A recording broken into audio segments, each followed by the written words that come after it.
Hello friends, आज से मैं डेटा स्ट्रक्चर्स के लेक्चर स्टार्ट करने जा रहा हूँ। तो अगर सबसे पहले डेटा स्ट्रक्चर के सिलेबस की बात करें तो उसमें कॉम्पिटिटिव एग्जाम्स के हिसाब से सबसे पहले कुछ कंसेप्ट सी के कवर होंगे और उसके बाद आपके डेटा स्ट्रक्चर का जो मेन सिलेबस है वो स्टार्ट होता है। तो जो मैं इसमें कवर करूँगा वो सी में सबसे पहले आपको variable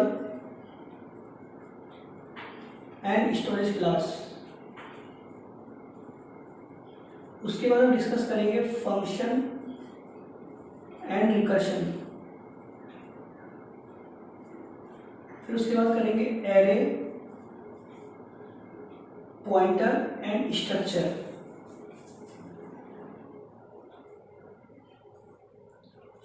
then link list, then stack and queue, then tree and finally hashing। ठीक, इसमें मैं आपका ग्राफ का डेटा स्ट्रक्चर एल्गोरिथम के लेक्चर्स में कवर करूंगा। ठीक है, तो अगर सबसे पहले वेरिएबल की बात करें तो वेरिएबल होता क्या है? वेरिएबल एक सिंगल वैल्यू को स्टोर करता है जो मेमोरी में आपका स्टोर रहता है और उसका अपना ही नाम होता है। जैसे अगर मैं एग्जांपल लूँ, सपोज इंट a=10। अब होता क्या है कि मेमोरी में एक लोकेशन पे a नाम से एक वेरिएबल है जो रखा हुआ है और उसके अंदर ये सिंगल वैल्यू 10 स्टोर रहती है। ठीक है, अब जो ये मेमोरी में रखा रहता है किसी भी लोकेशन हो सकता है, इसका एड्रेस हमें नहीं पता अभी कि इसका क्या है, बट ये किसी मेमोरी की लोकेशन पे रखा होता है। ठीक है, अगर मैं वेरिएबल्स के टाइप्स की बात करूं तो आपके दो तरह के वेरिएबल होते हैं। First is local variable and then global variable. अगर लोकल वेरिएबल की बात करूं तो लोकल वेरिएबल वो वेरिएबल्स होते हैं जो कि किसी ब्लॉक ऑफ कोड फंक्शन में आपके डिक्लेयर होते हैं और उनका जो स्कोप होता है वो उसी फंक्शन के अंदर तक रहता है। मतलब जब हमारा प्रोग्राम का फ्लो उस फंक्शन से बाहर जाएगा तो वो वेरिएबल आपके वहाँ पे काम नहीं करेंगे। बट जो ग्लोबल वेरिएबल होते हैं उनको हम मेन फंक्शन से ऊपर डिक्लेयर करते हैं और पूरे फंक्शन, मतलब जब तक आपका through out the execution programme finish नहीं होगा जब तक वो वेरिएबल आपके काम करते हैं। ठीक है, अब सी में इसके बाद आता है स्टोरेज क्लास। चार तरह की स्टोरेज क्लास होती हैं। इन स्टोरेज क्लास के ऊपर हर साल कॉम्पिटिटिव पेपर में क्वेश्चन आता है, अब बहुत इंपॉर्टेंट टॉपिक है ये। ठीक,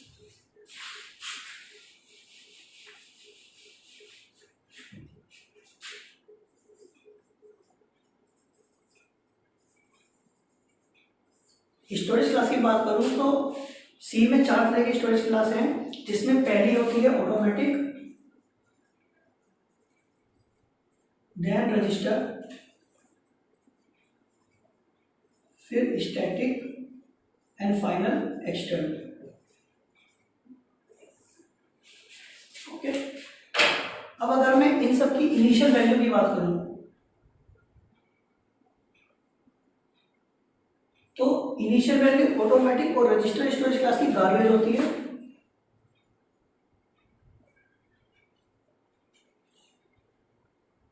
और आपकी स्टैटिक और एक्सटेंड की 0 होती है।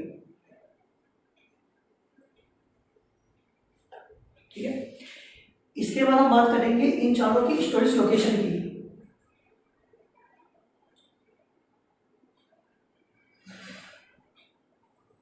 स्टोरेज लोकेशन की बात करें तो ऑटोमेटिक आपका मेमोरी में लोकेशन लेता है, रजिस्टर सीपीयू रजिस्टर में, एंड स्टैटिक और एक्सटेंड भी आपकी मेमोरी में ही स्टोरेज लेते हैं। ठीक है, इसके बाद बात करेंगे हम इनके चारों के स्कोप की।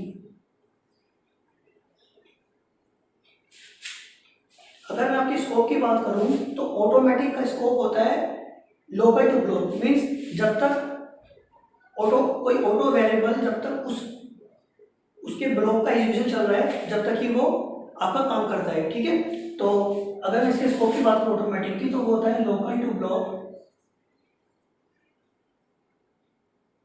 in which variable is defined,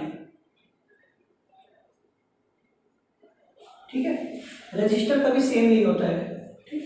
static की बात करूँ तो अगर आपका कोई लोकल स्टैटिक वेरिएबल है तो वो आपका वही सेम इसी की तरह लोकल ब्लॉक में काम करेगा, बट अगर ग्लोबल है तो through out the program execution काम करता है, ठीक है। तो अगर मैं कह सकता हूँ इसमें लोकल और ग्लोबल के बेस पे होता है। जो एक्सटर्न होता है वो हमेशा आपका ग्लोबल ही उसका स्कोप होता है, ठीक है। अगर मैं इसके बाद बात करूँ तो इस पर बात करेंगे हम इनकी लाइफ टाइम की।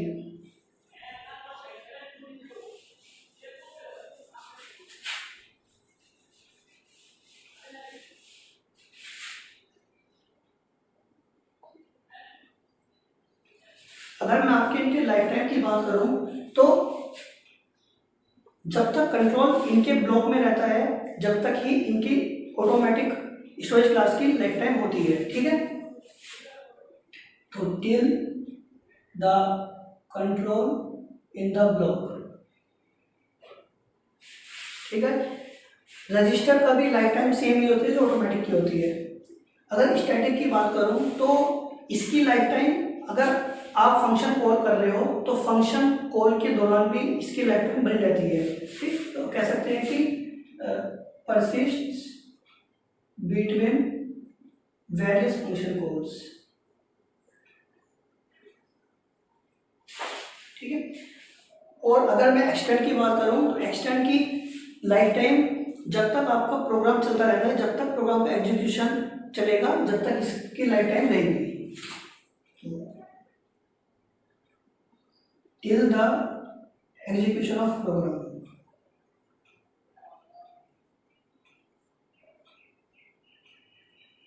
ठीक है। और फाइनल हम बात करेंगे इनके कीवर्ड्स की। अगर कीवर्ड्स की बात करो तो ऑटोमेटिक का कीवर्ड्स होता है ऑटो, रजिस्टर का रजिस्टर ही होता है, स्टैटिक का भी स्टैटिक ही, एंड एक्सटर्न का भी एक्सटर्न ही रहता है, ठीक है। इन स्टोरेज क्लास के ऊपर क्वेश्चन काफी आते हैं, वो भी मैं आपको लेटर डिस्कस करूंगा इसके बाद।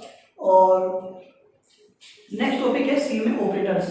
आपको पता है सी में बहुत तरह के ऑपरेटर्स हैं। तो अगर सपोज मैं आपको एक सी का स्टेटमेंट देता हूं जिसमें एक से ज्यादा ऑपरेटर्स हैं, तो आप कैसे डिफाइन करोगे कौन से ऑपरेटर को हमको पहले एग्जीक्यूट करना है और किसको बाद में करना है, ठीक। तो उसके लिए एक होती है ऑपरेटर प्रेसिडेंस रिलेशन, ठीक। वो आप उसमें जो ऑपरेटर्स ऊपर होते हैं उनकी प्रायोरिटी हाई होती है, जो नीचे हैं उनकी लो होती है।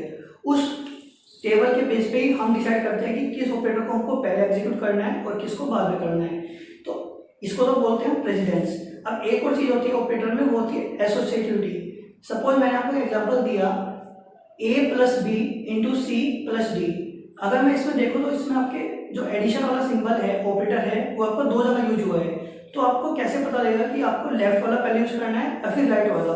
तो इसको बोलते हैं एसोसिएटिविटी। उसी ऑपरेटर प्रेसिडेंस टेबल में एक चीज और डिफाइन होती है कि हर ऑपरेटर की एसोसिएटिविटी क्या होती है। कुछ की लेफ्ट टू राइट होती है, कुछ की राइट टू लेफ्ट होती है।